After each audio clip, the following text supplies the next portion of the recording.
आज के video part में आप सभी का स्वागत है। मेरा नाम हरदा राजेश कुमार, मैं गवर्नमेंट डिग्री कॉलेज चंचलगुड़ा के हिंदी विभाग में सहायक प्रोफेसर पद पर कार्य कर रहा हूं। मैं आज वीडियो पार्ट के अंतर्गत हम जो पाठ पढ़ने जा रहे हैं वो पाठ का जो शीर्षक है भारत, अर्थात भारत जो है कविता है और यह कविता जो है ये जयशंकर प्रसाद जी द्वारा लिखी गई। अब हमें ये देखना पड़ता है कि भारत क्या है, ये भारत शीर्षक क्यों दिया गया, भारत शीर्षक के पीछे उसका औचित्य क्या है, उसका महत्व क्या है। ये तो हम यहाँ पर देखते हैं कि भाई भारत जो है ये भरत के नाम पर पड़ा है। ये फिर अब यह बात चलती है कि भाई भरत कौन है। ये भरत जो है ये शकुंतला और दुष्यंत के पुत्र है ये। और हम जब इनके जीवन के बारे में देखते हैं तो हमें ये पता चलता है कि विश्वामित्र और स्वर्ग की अप्सरा मेनका के बीच जब वहां पर प्रेम संवाद हुआ, उन दोनों के द्वारा जो है यहाँ पर शकुंतला का जन्म हुआ और उन दोनों ने जब उनको त्याग दिया, ये त्याग देने के बाद शकुंतला की जब वन में छोड़ दिया उन्होंने, और छोड़ने के बाद जो है शकुंत नामक पक्षी ने उनको कण्व ऋषि के आश्रम में लेकर आया और उस शकुंत नामक पक्षी के नाम पर ही उस जो लड़की थी उसका नाम शकुंतला रखा गया। और वह कण्व ऋषि के आश्रम में वहां पल पोस करके बड़ी हुई, समझदार हो गई और युवती बन गई।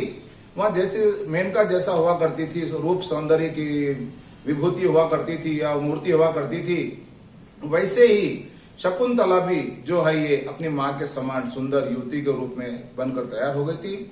और हम देख रहे थे कि यहाँ पर जो है कण्व ऋषि के आश्रम में है ये।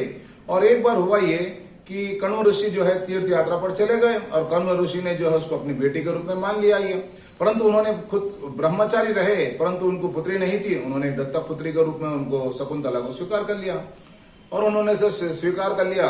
और एक बार जो है ये हस्तिनापुर के राजा दुष्यंत कहीं काम से जा रहे थे और उन्होंने देखा कि जाते जाते जो है कण्व ऋषि से आशीर्वाद लेकर चले जाएंगे, दर्शन करके जाएंगे। परंतु उस समय कण्व ऋषि जो है ये तीर्थ यात्रा पर चले गए और उन्होंने आकर आश्रम के पास पुकारा, ऋषि महादय। उन्होंने जैसे वहां पर से शकुंतला बाहर निकली और वहां देख करके परेशान हो गए, बोले भाई इस वन में आप आश्रम में यहाँ पर, तो बोले आपका परिचय कौन है राजन? तो बोले भाई मैं हस्तिनापुर का राजा हूं मैं और मेरा नाम दुष्यंत है। और उस तरह से जो है दुष्यंत वहां पर देखे जैसे वहां पर लगा कि शकुंतला के रूप सौंदर्य को देख करके दुष्यंत उस पर मोहित हो गए और उन्होंने अपना प्रस्ताव रखा और दोनों ने गंधर्व विवाह कर लिया ये। और कई दिन तक उनके साथ में रहे, शकुंतला के साथ में रहे। शकुंतला के साथ में रहने के बाद अब जब उनको अपने राजपाट की याद आई दुष्यंत को, और जब वापस चले गए और वापस जाने के पहले उन्होंने ये वादा किया था कि देखो शकुंतला, और जब मैं फिर कभी वापस आऊंगा तो उसके पहले जो है आपको कुछ मैं निशानी देना चाहता हूँ। और वो निशानी के तौर पर उन्होंने अपनी अंगूठी दे दिया ये। और अंगूठी जैसे दे दिया ये, अंगूठी देने के बाद वहां पर अपने राजपाट को चले गए और दिन रात जो है शकुंतला अपने पति दुष्यंत, अपने पति के दुष्यंत के प्रेम में लीन रहती है, उनकी याद करते रहती है। और उसी समय जो है ये दुर्वासा ऋषि कण्व ऋषि के आश्रम पर आए और वहां भिक्षा मांगने लगे, भिक्षान दे मांगने लगे। परंतु उन्होंने देखा कि यहाँ पर इस घर में तो है कोई ना कोई, परंतु इस घर में कोई मेरी बात को सुनना नहीं चाहता, मेरा अपमान करता ही। और उन्होंने क्रोध में आकर के शकुंतला को श्राप दिया कि तुम जिसकी सोच में याद में बैठी हो तुम्हारे दिल और दिमाग से निकल जाए, तुमको वो भूल जाइए। शकुंतला का जैसे अपनी होश आया उसको, वो घबरा गई, जाकर के ऋषि के पैरों में जाकर के प्रार्थना करने लगी, हे ऋषिवर मुझे माफ करिए, मुझसे गलती हो गई और आप मुझे जो श्राप दिया उस श्राप को तुमने वापस ले लीजिए। तो ऋषि मुनि कहने लगे श्राप तो लिया नहीं जा सकता। और उन्होंने कह दिया कि देखो तुम्हें मैं एक बात कहता हूँ, उन्होंने तुमको निशानी के तौर पर, याद करने के तौर पर जो भी चीज दी, अगर यदि तुम उनको बता देंगे तो वो फिर से तुम्हें पहचान लेंगे और तुमको अपना लेंगे। और थोड़े दिनों के बाद जो है कण्व ऋषि वापस आश्रम में आ गए और दोनों के बीच में, दुष्यंत और शकुंतला के बीच में जो गंधर्व विवाह था उसने पूरी घटना जो है कण्व ऋषि के सामने सुना दी। कण्व ऋषि कहने लगे ठीक है बेटिया, तो देखेंगे, देखो बेटा शादी ब्याह के बाद जो है लड़की का अपने ससुराल में रहना उचित माना जाता है ये, इसलिए तुम अपने ससुराल चले जाओ। और सब ससुराल जाने के लिए तैयारी करके उसको भेजने लगे। अचानक जैसे वो नाव पर बैठ के जाने लगी, शकुंतला के हाथ में जो अंगूठी थी वहां श्राप के कारण जो अंगूठी जो पानी में गिर गई और वो पानी में गिर के एक मछली के पेट में चले गई। और जब शकुंतला जो है राजा दुष्यंत के पास पहुंची वहां पर, तो राजा दुष्यंत उसको पहचानने से मना कर दिया उन्होंने, और पहचानने से मना कर दिया, जिसके कारण शकुंतला जो है बहुत एकदम बेचारी दुखी हो गई, नाराज हो गई कि भले ये क्या हो रहा है मेरे साथ में। और ये जो सब कुछ हो रहा था वो दुर्वासा ऋषि के श्राप के कारण हो रहा था ये। और उस समय जो है वहां पर से उनको अस्वीकार कर दिया गया राजा दुष्यंत के द्वारा शकुंतला को। फिर वापस से वो अपने आश्रम में आ गई। और आश्रम में आने के बाद जो है कई दिन तक वहां पर देखने लगे कि वहां पर जो है शकुंतला जो है गर्भवती रह गई। शकुंतला को लड़का पैदा हो गया और लड़का पैदा होने के बाद जो है शकुंतला अपने बेटे के साथ में कण्व ऋषि के आश्रम में रहने लगी बेचारी, अपनी सखियों के सहेलियों के साथ में रहने लगी। और इस तरह से हम यहाँ देखते हैं कि भाई जो अंगूठी जो हुआ दिया जो राजा दुष्यंत के द्वारा दी गई थी, वहां अंगूठी पानी में गिर जाने के कारण राजा दुष्यंत उसे पहचानने से इनकार कर दिया उन्होंने। चलो ठीक है बोल के वापस आ गई और फिर आकर के कण्व ऋषि के आश्रम में रहने लगी।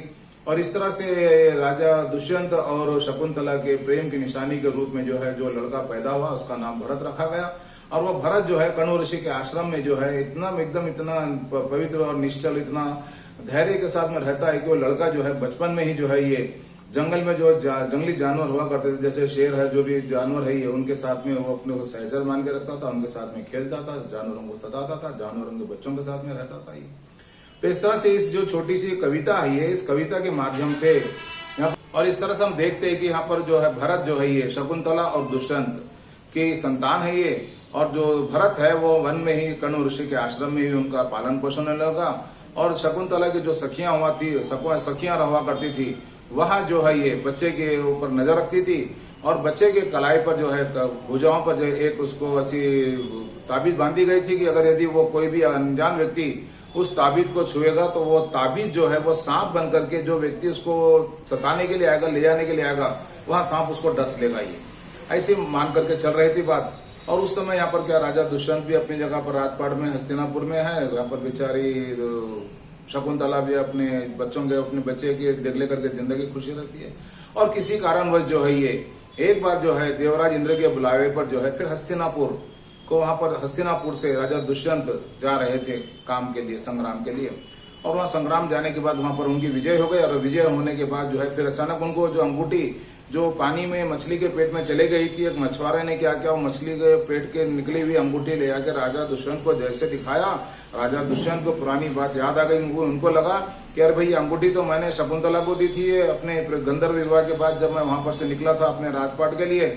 और वो जैसे उनको याद आ गई, उन्होंने अपने सिपाहियों को भेज करके शकुंतला को लाने के लिए भेजा। और सिपाही तो वहां पर आने लगे, वो भी आने लगे। इधर से जो है राजा दुष्यंत जब वो पराक्रम करके विजयी होकर के वापस आ रहे थे, अचानक उनके मन में आया कि भाई चलो जाते जाते जो है ये मैं कण्व ऋषि के आश्रम में जाऊं।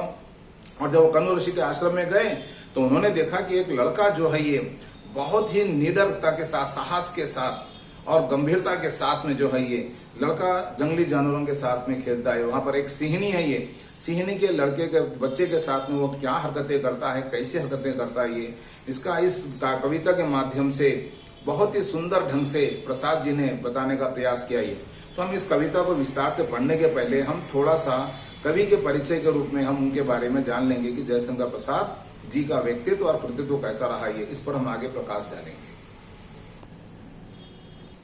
प्रसाद जी के व्यक्तित्व और कृतित्व पर हम प्रकाश डालते हैं तब हमें दिखाई देता है कि जयशंकर प्रसाद छायावादी काव्य धारा के प्रवर्तक मतलब क्या, उसका प्रवर्तन करे, उन्होंने उसको बढ़ाया, उसमें अपना योगदान दिया। होने के साथ साथ प्रौढ़ता मतलब देखिए भाई एक समझदार व्यक्ति की जो सोच होती है, जो जिसको हम समझ सकते हैं, जान सकते हैं। प्रौढ़ता, शालीनता, देखिए शालीनता मतलब क्या भाई आदमी के गुणों में महत्वपूर्ण भूमिका निभाता है। गुरुता मतलब क्या, बड़प्पन तथा गंभीरता के अनेक पोषक कवि है ये। आधुनिक हिंदी साहित्य में प्रसाद का व्यक्तित्व युगांतकारी माना जाता है। ये देखिए जो युग चलते हैं, युग के साथ में रहते हैं, युग की बातों को जानते हैं, समझते हैं, काव्य के माध्यम से उसको बताने का प्रयास करते हैं। माना जाता है प्रसाद का जन्म सन 1879 में काशी के प्रतिष्ठित सुंगनी साहू परिवार में हुआ। उनके पिता देवी प्रसाद काशी में अत्यंत सम्मानित व्यक्ति थे। प्रसाद ने काशी के क्वींस कॉलेज में 7वीं कक्षा तक शिक्षा प्राप्त की। इसके पश्चात घर पर ही अंग्रेजी, संस्कृत, उर्दू, फारसी का अध्ययन किया। उन्होंने वेद, उपनिषद, स्मृति, पुराण, बौद्ध तथा जैन ग्रंथों का अनुशीलन किया। उनके पिता तथा बड़े भाई शंभु रत्न के देहांत के पश्चात उन्होंने परिवार के दायित्व का आपत्तियों को झेलते हुए साहस के साथ निर्वाह किया। आरंभ से ही उन्हें कविता करने में रुचि थी। उन्हें मतलब यहाँ पर देखिए प्रसाद जी को हिंदू नामक मासिक पत्रिका से उनके साहित्यिक जीवन का प्रारंभ हुआ है। प्रसाद की प्रतिभा बहुमुखी थी तथा उन्होंने काव्य, नाटक, उपन्यास, निबंध आदि में उत्कृष्ट रचनाएं की है। सन 1937 में छायावाद के काव्य गगन का यहाँ चमकता हुआ सितारा मानो मतलब प्रसाद जी सदा के लिए विलुप्त हो गए, मतलब उनका स्वर्गवास हो गया। उनकी रचनाओं का वर्गीकरण करने पर हमें यहाँ पर दिखाई देता है कि काव्य के अंतर्गत चित्रधारा, कानन कुसुम, करुणालय, महाराणा का महत्व, प्रेम पथिक, झरना, आंसू, लहर, कामायनी जैसे नाटकों के अंतर्गत सज्जन, कल्याणी, परिणय, राजश्री, विशाखा, अजातशत्रु, जन्मय, जय का नागयज्ञ, कामना, स्कंदगुप्त, चंद्रगुप्त, ध्रुव स्वामिनी, एकांकी के अंतर्गत एक घूंट, कहानी संग्रह के अंतर्गत छाया, प्रतिध्वनि, आकाशदीप, आंधी, इंद्रजाल, उपन्यास के अंतर्गत देखते हैं कंकाल, तितली, इरावती, निबंध के अंतर्गत काव्य कला तथा अन्य निबंध दिखाई देते हैं। ये जैसे चंपू काव्य के अंतर्गत उर्वशी, बभ्रुवाहन। प्रसाद की कोमल कल्पना ने मधुर और मृदुल भावनाओं को कविता के कामनी में श्रृंगार भर दिया। प्रसाद सौंदर्य और प्रेम के कुशल चितेरे कवि रहे, मतलब उन्होंने सौंदर्य और प्रेम का बहुत ही सुंदर ढंग से वर्णन किया। ये उनका आंसू काव्य देखिए, जो आंसू जो काव्य है सबसे महत्वपूर्ण काव्य है, एक तरह का मानो ये विरह काव्य है। इसमें व्यक्तिगत विरह की मतलब देखिए व्यक्तिगत विरह जो है ये भाई सामाजिक विरह के रूप में जाकर के लौकिक अलौकिक तक चले जाती है। ये इसमें व्यक्तिगत विरह की अनुभूति की धारा सामाजिक वेदना से प्रभावित होते हुए अलौकिक प्रेम के छोरों को छूने लगती है। उनका लौकिक प्रेम मतलब देखिए भाई हम संसार में जो रहते हैं, ये लौकिक मतलब अलौकिक जो परमपिता परमात्मा का, उनका लौकिक प्रेम अलौकिक का रूप धारण करके विश्व मंगल की कामना करने लगता है। ये उनकी करुणा अपने तक सीमित न रह करके समस्त विश्व के लिए बरस पड़ती है। ये देखिए करुणा बहुत जरूरी है व्यक्ति के लिए। कानन कुसुम, झरना, लहर में उनकी प्रकृति प्रेम का परिचय मिलता है। ये देखिए इस रचनाओं में प्रसाद जी ने प्रकृति का बहुत ही सुंदर वर्णन किया। ये कामिनी में प्रकृति के भयानक एवं रौद्र स्वरूप का अंकन, जल प्लावन, देखिए जल प्लावन नदी के ऊपर जब सृष्टि जल के अंदर समाहित हो गई थी, परंतु उस समय भी जो है आशा की किरण चल रही थी, बन रही थी। जल प्लावन के प्रसंग में अत्यंत मार्मिक रूप में हुआ। ये कामायनी प्रसाद जी की कीर्ति का आधार स्तंभ है। यहाँ एक कालजयी महाकाव्य है। इसमें प्रसाद जी ने मनो और श्रद्धा के माध्यम से हृदय और मस्तिष्क का, सुख और दुख का, प्रवृत्ति और निवृत्ति का, शासक शासित तथा नर और नारी का सामंजस्य स्थापित किया है। ये इसमें मानव विकास की गाथा, मतलब मानव का जो विकास होता है उसकी कथा को उन्होंने बताने का प्रयास किया। शैव दर्शन के प्रभाव से कामायनी में आशावाद, देखिए जीवन में आशा बहुत जरूरी होती है। ये आशावाद और कल्याणमय की भावना निहित है। उनके काव्य तथा नाटक देश प्रेम की भावना से ओतप्रोत है। देखिए प्रसाद जी के नाटक हो या उनके जो भी कविता है उसमें देश प्रेम की भावना भी दिखाई देती है। तत्कालीन युवकों के हृदय में देखिए स्वतंत्रता की चेतना, स्फूर्ति तथा उत्साह निर्माण करने में प्रसाद का महत्वपूर्ण योगदान रहा है। प्रसाद भारतीय संस्कृति के उपासक रहे। प्रसाद भारतीय संस्कृति के उपासक रहे। भारतीय संस्कृति के आदर्श मूल्यों की पुनर्स्थापना का उन्होंने प्रयास किया तथा उन्हीं को उन्होंने अपने काव्य नाटकों के माध्यम से उन्होंने समाज के सामने रखने का सफल प्रयास किया। उन्होंने अपने काव्य में मानवता का जयघोष किया। देखिए मानवता बहुत बड़ी बात है। इंसान को इंसान के जैसा रहना और इंसान की इंसानियत ही उसकी सबसे बड़ी पहचान होती है। और इस तरह के जो मानवता, मानव मूल्य से संबंधित, जिसको हम लोग अंग्रेजी में कहते हैं ह्यूमन वैल्यूज, हर आदमी की अपनी वैल्यू होती है, उसके विचारों की वैल्यू होती है, उसके विचारों की कद्र होती है, उसके विचारों का मूल्य होता है।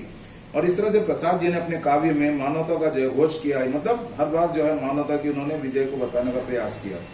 उनकी कविताएं मनुष्य को निराशा से आशा, देखिए आप ये सबसे बड़ी बात है कवि की। भाई अगर यदि व्यक्ति निराश है तो उस निराशा के माहौल से, परिवेश से व्यक्ति को आशा के पथ पर लेके जाना, ये सबसे बड़ी चुनौती होती है। ये और प्रसाद जी ने अपने काव्य में उन्होंने मनुष्य को निराशा से आशा के पथ पर अग्रसर करने और मानव कल्याण की प्रेरणा देने में सक्षम है। देखिए अब उन्होंने ये बताया भी मानव का कल्याण भी जरूरी है, क्योंकि मानव के कल्याण के बगैर सृष्टि का कल्याण भी असंभव हो जाता है।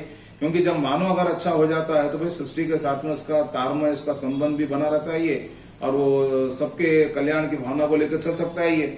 और इस तरह से यहाँ पर प्रसाद जी के काव्य में हमको दिखाई देता है कि उन्होंने मानव कल्याण के लिए उन्होंने प्रेरणा के रूप में अपने काव्य, अपने साहित्य को अपनाया।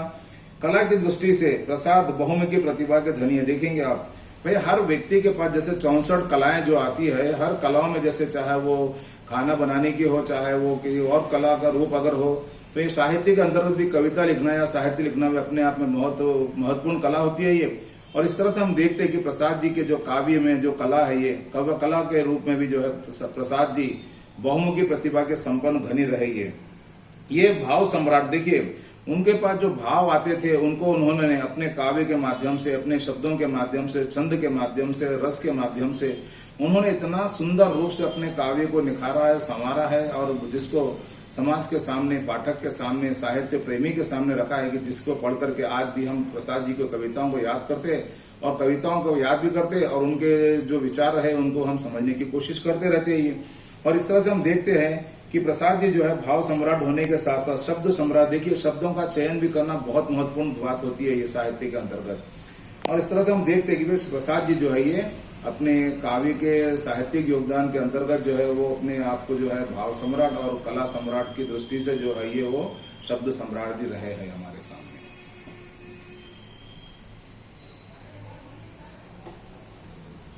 आगे हम देखते हैं कि प्रसाद जी की भाषा परिमार्जित और संस्कृत निष्ठ है। उनकी भाषा में भावात्मकता मतलब क्या, भावों की सबसे एकदम सूत्रधारता, रसात्मकता, माधुर्य, कोमलता, प्रवाहात्मकता, प्रतीकात्मकता तथा लाक्षणिकता उनकी भाषा शैली के विशिष्ट गुण रहे हैं। ये हम जो प्रस्तुत कविता है ये भारत, उस भारत कविता में प्रसाद जी ने शकुंतला दुष्यंत के सुपुत्र भरत की साहसिक गाथाओं को काव्यात्मक रूप देते हुए भारत की संज्ञा, मतलब ये भारत देश की संज्ञा कैसे, नाम कैसे पड़ा, संज्ञा के आविर्भाव का मनमोहक वर्णन किया है ये। तो आगे यहाँ कविता है, देखिए हम यहाँ पढ़ेंगे कविता। आहा खेलता कौन यहाँ शिशु सिंह से। अब यहाँ पर ये आहा मतलब ये आहा कौन कर रहा है ये, और ये देखना जरूरी है कि भाई राजा दुष्यंत जो है ये जब देवराज इंद्र के बुलावे पर किसी युद्ध में गए थे, जब वापस आ रहे थे, जब वो वहां पर कण्व ऋषि के आश्रम में गए तो उन्होंने देखा कि यहाँ पर जो छोटा सा एक बालक है ये, वह बालक जो है ये शेर के बच्चों के साथ में खेल रहा है। अचानक उनके मुंह से निकला, अरे आहा, अरे ये कौन है, ये लड़का, ये शिशु कौन है जो सिंह से खेल रहा है ये। और उन्होंने माना है कि भाई आर्य वृंद मतलब क्या, ये आर्य वृंद मतलब ये आर्य जाति का ये लड़का सुंदर सा है, ये कौन हो सकता लड़का ये, और ये आर्य जाति का जोड़ा हुआ जो लड़का है ये इसका सुखमय भाग्य सा, मतलब देखें वो लड़का जो है बहुत ही सुंदर है, सलोना है, बहुत ही वो लड़का साहसी है और बड़ा धैर्यवान है ये। और वो लड़का जो है ये देखिए कितना धैर्यवान लड़का है, कितना साहस है लड़के में। देखिए आप यहाँ पर जो लड़का वो और कोई नहीं है बल्कि भरत, वो लड़का और कोई नहीं है बल्कि वो दुष्यंत और शकुंतला का लड़का है ये, जिसका नाम है भरत। और वह लड़का जो है ये वन में कण्व ऋषि के आश्रम में जो है ये कहता है उसको लेकर निज गोद में, देखिए किसको गोद में लिया, ये सबसे महत्वपूर्ण बात है ये। और वहां सिहनी जो है ये सिहनी के छोटे से बच्चे को अपनी गोद में लेकर के वहां लड़का कहता है खोल खोल मुख खोल। क्या कह रहा है वो, शेर के बच्चे सिहनी के बच्चे को कहता है कि तेरा मुंह खोल, अपनी गोद में बिठा लिया उस बच्चे को। देखेंगे अक्सर ये होता है कि भाई जब बच्चे होते हैं वो शेर से या जंगली जानवर से डरकर भाग जाते, परंतु यहाँ जो भरत है वो इतना साहसिक है, ये इतना धैर्यवान है, इतना संयम है, इतना वीर है ये, जिसमें अदम्य साहस है कि वहां सिहनी के बच्चे को अपनी गोद में बिठाकर कहता है कि खोल खोल मुख खोल, मतलब तेरा मुंह खोल। सिंह बाल मैं देख कर, देखिए सिंह के बच्चे को कहता है कि तू अपने मुंह खोल, मैं तेरे गिन लूंगा। क्या गिन लूंगा, तेरे दांतों को गिन लूंगा। और तेरे दांत जो है सबसे खतरनाक होते हैं, सबसे ज्यादा नुकसान पहुंचाने वाले होते हैं, आदमी को चीर डालते हैं, फाड़ डालते हैं। बता तेरे दांत कितने हैं, तेरे दांतों को मैं गिनूंगा बोलकर कहता लड़का ये। और इस तरह से यहाँ पर लड़का कहता, मतलब राजा दुष्यंत जब उन्होंने भरत को देखा है तो भरत जो है ये वहां आर्यवृंद का लड़का जो है ये वहां शेर के बच्चे को अपनी गोद में लेकर के कहता है कि खोल अपना मुंह और मैं तेरे दांत गिन लूंगा। और यहाँ दृश्य देख करके राजा दुष्यंत जो है इतने एकदम आश्चर्यचकित हो जाते हैं कि उनको लगता है कि इतनी छोटी उम्र में यह लड़का इतना साहसिक कैसे काम कर रहा है ये। और इस तरह से हम बताना चाहते हैं कि कवि यहाँ पर बताना चाहते हैं कि यहाँ पर सुंदर और किस्मत वाला यहाँ आर्य कौन है, प्रश्न उठता है यहाँ पर राजा दुष्यंत के मन में कि जो शेर के बच्चे का साथ खेल रहा है ये। कभी सिंह का मुंह खोलकर देखता है तो कभी कहता है कि तेरे टेढ़े और कठोर दांतों को देखकर गिन लूंगा, जो देखने में भले लगते हैं, अर्थात जो देखने में जितने भले लगते हैं उतना ही नुकसान पहुंचाने वाले होते हैं, अर्थात तू अपना मुंह खोल, मैं तेरे दांतों को देखूंगा, तेरे दांतों को गिनूंगा। आगे पंक्तियां इस प्रकार है, देख वीर बालक के इस अदम्य को, लगी गरजने भरी सिंहनी क्रोध से, छड़ी तानकर बोला बालक रोष से, बाधा देगी क्रीड़ा में यदि तू कभी, मार खाएगी और तुझे दूंगा नहीं, इस बच्चे को चली जा अरे भाग जा। अर्थात इन पंक्तियों में प्रसाद जी ने भरत की सिंहनी पर गरजने वाली भावनाओं को उन्होंने व्यक्त किया है। अर्थात बालक उस सिंहनी से कहता है, अर्थात जिस सिंहनी के बच्चे को लेकर के वो गोद में उसके दांते गिनने की कोशिश कर रहा था, वहां सिंहनी जब लगा कि भाई मेरा बच्चे को ये कुछ नुकसान पहुंचाएगा, जब वो सिंहनी गरजने लगी, गुर्राने लगी, तो उसके गुर्राने को देख करके सुन करके यहाँ पर जो है भरत भी क्या कहता है, देखिए आप। साहसी बालक के इस दुस्साहस को देख करके सिंहनी गुस्से से गुर्राने लगी। बालक भी डंडा तान कर कहने लगा, तू अगर हम दोनों के खेल में बाधा डालेगी, अर्थात हम दोनों के खेल में रुकावट बनेगी, तो मैं तुझे भी मारूंगा और तुझे भी मार पड़ेगी, तुझे इस बच्चे को भी कभी वापस नहीं करूंगा। अर्थात आप देखेंगे कि जहां पर सिंह और सिंहनी दोनों भी, यहाँ पर बच्चा और माँ और बेटे दोनों भी है, और बच्चे के साथ में जब ये मुंह खोल करके उसको दांत गिनना चाहता है, सिंहनी को गुस्सा आता है। ये बस स्वाभाविक है कि भाई अगर यदि कोई व्यक्ति या कोई भी अगर इंसान जो है अगर अपने माँ के सामने जो उसके औलाद को अगर यदि कुछ परेशान करता है तो उसका गुस्सा में आना स्वाभाविक है। और इतना होने के बाद भी जो है पर भरत जो है वो सिंहनी से कहता है कि तू हम दोनों के क्रीड़ा में तू अगर रिकॉर्ड बनेगी तो मार खाएगी, चले जा और ये तुझे बच्चा नहीं दूंगा। और इस तरह का जो लड़के का अदम्य साहस है उसको देख करके भरत जो है एकदम अचरज में पड़ जाते हैं। ये आगे वाली पंक्तियों में, आहा कौन यहाँ वीर बालक निर्भीक। अब देखेंगे उनके मन में प्रश्न उठ रहा है भरत के मन में कि आखिर ये बालक कौन है निर्भीक है ये, कहो भला भारतवासी हो जानते हो। अब यहाँ पर देखिए हम सबके लिए प्रश्न है कि भाई ये जो वीर बालक जो है, ये अदम्य साहस वाला बालक जो है, ये साहसिक बालक है, ये बालक कौन है तुम जानते हो क्या। प्रसाद जी ने हम सबसे प्रश्न किया, ये यही भरत वहाँ बालक है। बताना चाहते कि यही भरत वहाँ बालक है जिस नाम से भारत संज्ञा पड़ी इस वर भूमि की। देखिए भाई यही वो बालक था भरत जिसके नाम पर ही जो है हमारे देश का नाम जो है आज भारत पड़ा है। ये और जो भारत जो नाम की जो संज्ञा है वह और किसी के नाम से नहीं बल्कि भरत के नाम से ही हमारे देश की नाम पड़ा है। ये हम बताना चाहते हैं।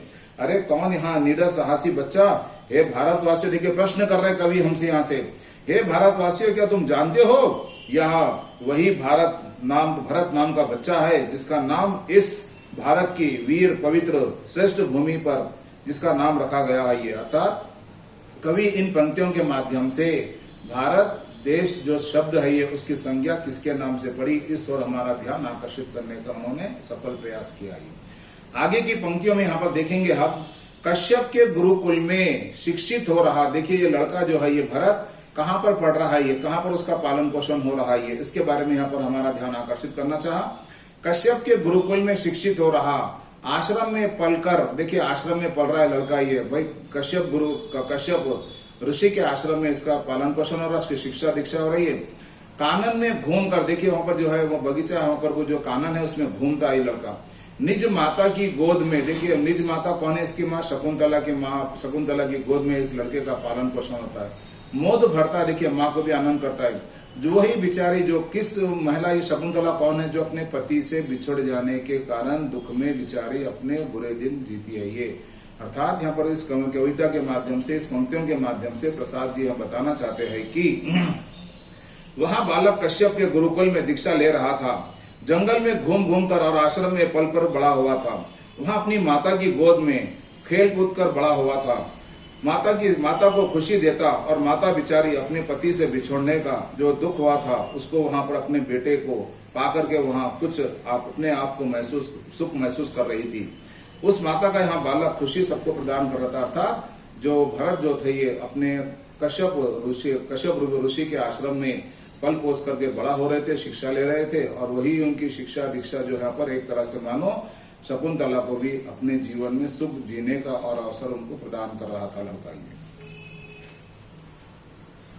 जंगल के शिशु सिंह सभी सहचर थे, अर्थात जंगल में जितने भी जो सिंह थे सब वो जो है इसके सहचर साथी थे। रहा घूमता हो निर्भीक प्रवीण, यहाँ देखिए जब सबके साथ यहाँ पर जंगल में निर्भीक होकर के घूमता था, बगैर डर के, निडर होकर के, जिसने अपने बलशाली भुज दंड से भारत का साम्राज्य प्रथम स्थापित किया, वही वीर यहाँ बालक है दुष्यंत का, भारत का शीर रत्न, भरत शुभ नाम है। अर्थात इन पंक्तियों के माध्यम से प्रसाद जी बताना चाहते हैं कि जंगल में विचरण करते हुए सिंह के बच्चों के बीच में यह भरत साहसी बालक, वीरों का वीर, बिना किसी के डर के घूम रहा था, अचर वहां घूमते रहता। यहाँ वही बालक भरत है जिसने अपने शक्तिशाली और अपनी विशेषताओं के द्वारा उसने भारत पर साम्राज्य स्थापित करने की उन्होंने कोशिश की और शक्तिशाली भुजाओं के बल पर भारत साम्राज्य की पहली स्थापना की, अर्थात जिसने भारत का निर्माण किया। दुष्यंत का यह वीर पुत्र और भारत का अनमोल रत्न है जिसका शुभ नाम भरत रखा गया, और यही भरत के नाम से ही जो है हमारे देश का नाम भारत देश पड़ा है ये। और इस तरह से प्रसाद जी ने जो है ये इस छोटी सी घटना को जो है उन्होंने इस काव्यात्मक रूप दे करके हम सबको जो है ये भारत देश की संज्ञा से हमको परिचित कराया। और यहाँ कविता जो है हम सबके लिए मानो एक तरह की प्रेरणा है, सबके लिए मानो एक तरह का मार्गदर्शन है, और हम सबके लिए यहाँ पर एक सृजनात्मकता का जीता जागता नमूना है ये। और इस तरह से हम देखते हैं कि जो भारत जो है ये हम लोग अक्सर देखते हैं कि भारत है क्या ये, परंतु उन्होंने भारत के द्वारा जो है भारत देश की जो यात्रा रही है उसको किस तरह से उन्होंने देखा है, परखा है, उन्होंने समझा है, उसको उन्होंने अपने साहित्य के माध्यम से पाठकों के सम्मुख रखने का जो प्रयास किया है ये, उस प्रयास में प्रसाद जी को पूरी तरह से सफलता मिली। और यहाँ प्रेरणादायक कविता है ये। और इस तरह से भरत जो है ये भारत देश के नाम के पीछे जिन्होंने जो साम्राज्य की स्थापना की, भारत देश की स्थापना की, भारत राज्य की स्थापना की, भारत साम्राज्य की स्थापना की, और जो भारत है वह आज भी हम उसी भारत की छत्र छाया में रह रहे, यह हमारा सौभाग्य है ये। और हम अपने देश के प्रति जितना कर्तव्य परायण हो सकते हैं ये हम सबके लिए जरूरी है। और भारत देश हमारा देश है और हम भारत देश के हैं ये, यही भावना हमारे मन में सदा के लिए रहना चाहिए, और हमको अपने देश के लिए सदा त्याग की भावना रखने के लिए सदा तत्पर रहना चाहिए।